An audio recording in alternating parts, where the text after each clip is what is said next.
മുസ്ലിം ആകാനുള്ളതാണ്. മുസ്ലിം ആകണം. എങ്ങനെ? അല്ലാഹുവിന്റെ മസ്ജിദിൽ വെച്ചുകൊണ്ട് ഉലമാക്കൾ വഅദ് പറയാറുണ്ട്. ഉലമാ വഅദാണ്, മുസ്ലിമാണ്. അതുകൊണ്ടാണ് പണ്ഡിതനായി പള്ളിയിൽ അവതരിപ്പിച്ചത്. കമ്മിറ്റിക്കാരും ഞാനും നിങ്ങളും സദസ്സിലിരിക്കുകയാണ്. ഉസ്താദ് വഅദ് പറയുമ്പോൾ ഇടക്ക് ഉസ്താദ് ഒരു വാക്ക് പറഞ്ഞു, നല്ലൊരു മുസ്ലിമായി ജീവിച്ച് മുസ്ലിമായി മരിക്കാൻ അല്ലാഹു നമുക്ക് തൗഫീഖ് ചെയ്യട്ടെ. നമ്മൾ ആമീൻ പറഞ്ഞില്ലേ? നിങ്ങൾ ശരിക്കും ചിന്തിച്ചുകൊണ്ടാണോ ആമീൻ പറഞ്ഞത്? ശരിയല്ലേ? പള്ളിക്കത്തെ മൂലര് മുസ്ലിമാണ്. മുസ്ലിമായ മൂലര് മുസ്ലിമാകാൻ ആവശ്യപ്പെടുന്നു. മുസ്ലിമായി മരിക്കാനും ജീവിക്കാനും അള്ളാഹു നമുക്ക് തൗഫീഖ് ചെയ്യട്ടെ എന്ന് മൂലര് പറയുമ്പോ നിങ്ങൾ ചിന്തിക്കുന്നുണ്ടോ മൂലര് എന്താണാ പറഞ്ഞത്? അത് മൂലരെ മാത്രം കഥല്ല.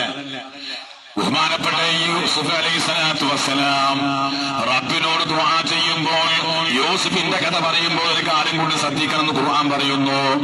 യൂസുഫ് പ്രവാചകനാണ്, യാക്കൂബിന്റെ മകനാണ്. അല്ലാഹുവിന്റെ മിസ്ർ എന്ന രാജ്യം ഭരിക്കാൻ ഭാഗ്യം ലഭിച്ചവരാണ്. കിനാവിന്റെ താബീറിനെ അവകാശപ്പെടുത്തിക്കൊണ്ട് പരിഭാഷപ്പെടുത്തിയ ആളാണ്. എല്ലാം കൊണ്ടും മഹത്വമുള്ളവരാണ്. സൗന്ദര്യത്തിന് നിറകുടമാണ്.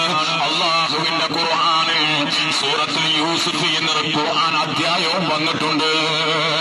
അത്രത്തോളം ബഹുമാനിച്ച അള്ളാഹുവിന്റെ ഇഷ്ടപ്പെട്ട അടിമയായ ബഹുമാനപ്പെട്ട സയ്യിദുനാ യൂസുഫ് അലൈഹിസ്സലാത്തു വസ്സലാം അള്ളാഹുവിനോട് ദുആ ചെയ്യുന്നു. റബ്ബനാ തവഫനാ മുസ്ലിമീന വഅൽഹിഖ്നാ ബിസ്വാലിഹീൻ.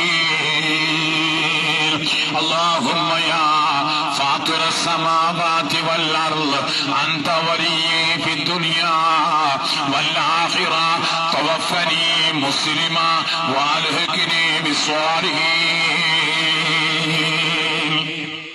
സൂറത്തുൽ യൂസുഫ് എന്താണ് പറഞ്ഞത്? അല്ലാഹുവേ, നീ എന്നെ യാക്കൂബിന്റെ മകനാക്കി സൃഷ്ടിച്ചു, അൽഹംദുലില്ലാഹ്.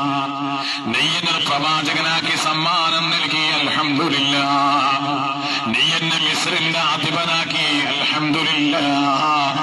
നീ എനിക്ക് സൗന്ദര്യത്തിന് നിറകുടം ചാർത്തി, അൽഹംദുലില്ലാഹ്. നീ എന്നെ അതിലുപരി ഒരു പ്രവാചകനാക്കി ഉയർത്തുകയും ചെയ്തു, അല്ലാഹ്. അതുകൊണ്ടൊന്നും യൂസുഫിന് സമാധാനമില്ല. അതുകൊണ്ടൊന്നും യൂസുഫിന് സമാധാനമല്ല. എന്തൊക്കെ പയ്യ കാട്ടി കഴിഞ്ഞേ? ഈ വാപ്പാന്റെ പ്രവാചകനാക്കി, ആ വാപ്പാന്റെ ഒരു മകനാക്കി നീ എന്നെ മാറ്റി. ആ വാപ്പാന്റെ മകൻ നീ പ്രവാചകനാക്കി. ആ വാപ്പാന്റെ മകന് ഒരുപാട് നിഅമത്തുകൾ നൽകി, ശുക്റുകൾ അർപ്പിച്ച് ഒരുപാട് സന്തോഷം നൽകി. പക്ഷെ അതുകൊണ്ടൊന്നും എനിക്ക് സമാധാനമില്ല. എന്താ സമാധാനമില്ലാത്തത്? നീ എന്നൊരു മുസ്ലിമായിട്ട് മരിപ്പിക്കണം. എന്നിട്ടും തങ്ങൾ മതിയാക്കിയില്ല.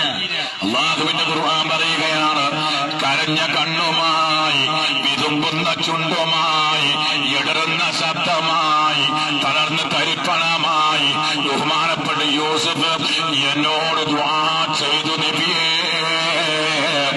എന്നെ നീ ഒരു മുസ്ലിമായി ജീവിപ്പിച്ച് മുസ്ലിമായി മരിപ്പിക്കണം അല്ലാ. മാത്രം പോരാ, നീ എന്നെ സ്വാലിഹീങ്ങളിൽ പെടുത്തുകയും ചെയ്യണേ അല്ലാ എന്ന് യൂസുഫ് പ്രാർത്ഥിച്ചു. എങ്ങനെ? നീ എന്നെ സ്വാലിഹീങ്ങളിൽ പെടുത്തണം, എന്നാലേ ദുർപ്പതിയുള്ളൂ. മുസ്ലിമായിട്ട് ജീവിപ്പിച്ച് മുസ്ലിമായിട്ട് മരിപ്പിച്ചാൽ എനിക്ക് സമാധാനമല്ല. നീ എന്നെ സ്വാലിഹീങ്ങളിൽ പെടുത്തണം അല്ലാ. ആരാ പറഞ്ഞത്? നിങ്ങളും ഞാനും അല്ല. നമ്മളെ തീരെന്ത്യ പള്ളി പ്രസിഡന്റ് ഞമ്മള്, ബാങ്കിന്റെ പ്രസിഡന്റ് ഞമ്മള്, കള്ളും കുടിച്ച് ഞമ്മള്, തോപയും ചെയ്യണത് ഞമ്മള്, റമദാൻ മാസം നോൽപ്പ് വെക്കണത് ഞമ്മള്, പെണ്ണുങ്ങളെടുത്ത് പെരുമാറണവും ഞമ്മള്, മാനി ബാപ്പാന് ചീത്തറിഞ്ഞ ഞമ്മള്, ഒരു ഒക്കപ്പാടെ കരസ്യമേനിയായിട്ട് നടക്കണ നിങ്ങളും ഞാനും ജന്നാത്തിൽ ഫിർദൗസിനെ ഉറപ്പിച്ച് കിടക്കുക. ഉറപ്പിക്കാത്ത നിങ്ങൾക്കും എനിക്കും ഉറക്കാനൊരു ധൈര്യം ഉണ്ടായത് ചില്ലറ ധൈര്യമൊന്നുമല്ല. അള്ളാഹുവിന്റെ സ്വർഗം കൊണ്ട് എല്ലാ നിലക്കും സന്തോഷം നൽകിയ പ്രവാചകന്മാർ പൊട്ടിക്കരി അവിടെ. ഞമ്മക്കൊന്നും ഒരു കൂസലുമില്ല. ഞമ്മളിപ്പോഴും അതങ്ങനെ ഇതിങ്ങനെ ഇങ്ങനെ ആലോചിക്കാണ്ട്, നമ്മളിങ്ങനെ കുറ്റം പറഞ്ഞ അങ്ങോട്ടും കൂടെ ആലോചിക്കാണ്ട്, സംഗതി ആലോചിച്ചാണ്ട് അതുകൊണ്ട് എനിക്കെന്റെ പ്രസംഗത്തിന്റെ ഉടനീളം എനിക്ക് നിങ്ങളോട് ഒന്നേ പറയാനുള്ളൂ.